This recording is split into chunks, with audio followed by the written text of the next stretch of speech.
राजकुमार जी को कुछ आंकड़े बताने हैं, जल्दी जल्दी बताता हूं। साल 2016 और साल 2020 का आंकड़ा आ गया एनसीआरबी का मेरे पास, राजकुमार भाटी, अगर आपके पास कोई दूसरा सोर्स हो तो मुझे बताइएगा, लेकिन हमारे पास जो आंकड़े हैं वो कहते हैं कि साल 2000, आपने बलात्कार की बात कही थी, 4816 मामले आए थे बलात्कार के 2016 में, 2020 में बलात्कार के 2317 मामले आए, करीब करीब आधे।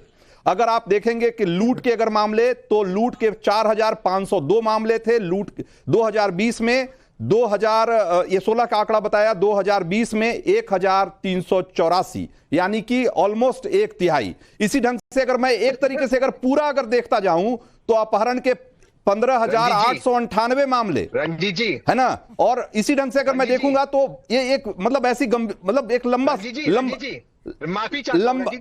सिलसिला है। हत्या के मामले में सुनिए, हत्या के मामले में एक और आंकड़ा, हत्या के मामले में अखिलेश राज में आप नंबर 1 थे, आज 28वें नंबर पे है यूपी।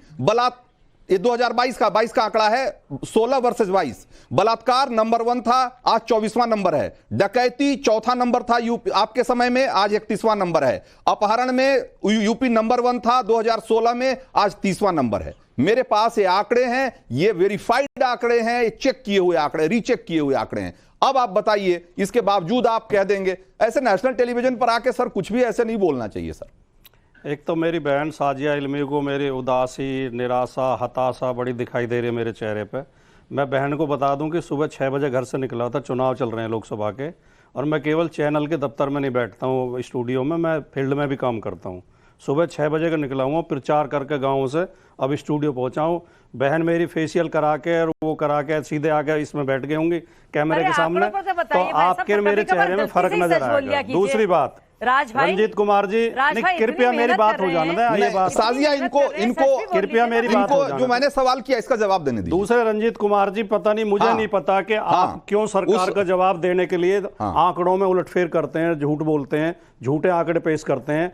आपने कहा कि 16 के आंकड़े बताए और 20 के बताए, 20 के बाद तो 4 साल और गुजर चुके हैं, यमुना में बहुत पानी बह चुका। अरे 2022 के भी आंकड़े बताए हमने, सुन लीजिए मेरी बात, आपने केवल 16 के बताए और 2022 की भी आंकड़े मैं जो आपको बता रहा हूं, मैं 23 की एनसीआरबी जो लेटेस्ट रिपोर्ट आई है 2023 तक की, क्या कितना, तो 23 तो अभी खत्म हुआ। अगर आप दोनों चिल्लाते रहेंगे तो मैं क्यों बोलूं, मैं चुप बैठ जाता हूं। कन्विक्शन रेट है नहीं, अगर आपको मेरी बात सुननी नहीं है तो मैं चुप बैठ जाता हूं। नहीं, बिल्कुल नहीं, मैं कह रहा हूं कि देखिए, अब दोनों बहन भाई तो चिल्ला रहे हैं मेरे ऊपर, मैं कैसे बोलूं। साजिया एक मिनट, हाँ राजकुमार भाटी, मैं कह रहा हूं कि मैंने तो आपको 2020 के भी आंकड़े दिए, 22 के भी आंकड़े दिए। गलती से ही बोल लीजिए ना आपने। रंजीत कुमार जी, आप दोबारा इसे सुनना, आपने केवल 16 के और 20 के दिए। हाँ, मैं कह रहा हूं जो बात के जो आंकड़े वो 22 के हैं सर, 22 की जो लेटेस्ट रिपोर्ट एनसीआरबी की है, हाँ, उसके अनुसार उत्तर प्रदेश में 11 रेप रोजाना और 10 हत्याएं रोजाना हुई हैं। भाई मेरी बात सुन लो, आप सुन तो लो, आप हर बात काटते रहोगे तो कोई डिबेट का अर्थ नहीं रह जाता। मेरी बात सुन लो, ठीक है, बताइए। हाँ, 16 में जब अखिलेश यादव मुख्यमंत्री थे, एनसीआरबी के आंकड़े बता रहा हूं, उत्तर प्रदेश में टोटल क्राइम 2,37,000 कुछ हुआ था। 18 में जब योगी जी मुख्यमंत्री थे तो 3,57,000 कुछ क्राइम हुआ, और 2023 में जो लेटेस्ट आंकड़े हैं एनसीआरबी के, 4 लाख से ऊपर क्राइम है, जो यूपी का रिकॉर्ड है अब तक का। 4 लाख से ऊपर क्राइम हुआ है। एक भी आंकड़ा मेरा गलत हो तो आप मेरा कान पकड़ लेना। लेकिन हो क्या रहा है कि उसके कारण तो हमें पता नहीं है, कारण की हम खोज कर रहे हैं कि मीडिया बीजेपी की असफलताओं को छिपाने में पूरी ताकत लगा देता है अपनी। हम जो कर रहे हैं तथ्यात्मक बात कर रहे हैं। भाई एक बात बताइए, भैया आप जो बता रहे हैं, पता नहीं आपके आंकड़े का सोर्स क्या है, मैंने तो एनसीआरबी में बताता रहा हूं, एनसीआरबी मैं आपको बताता हूं, आप खोल के एनसीआरबी की वेबसाइट में अगर एक भी गलत बता रहा हूं तो देखो, आप चेक करो। मैं एक बार जरूर चेक कराऊंगा सर, एकदम चेक करा लूंगा, उसको भी चेक कर रहे हैं। 2016 में यूपी दंगों के मामले में टॉप 5 में था। 2022 जो योगी जी का भाषण है वो पढ़ रहे हो आप आंकड़े नहीं बता रहे सर, प्लीज माफी चाहता हूं।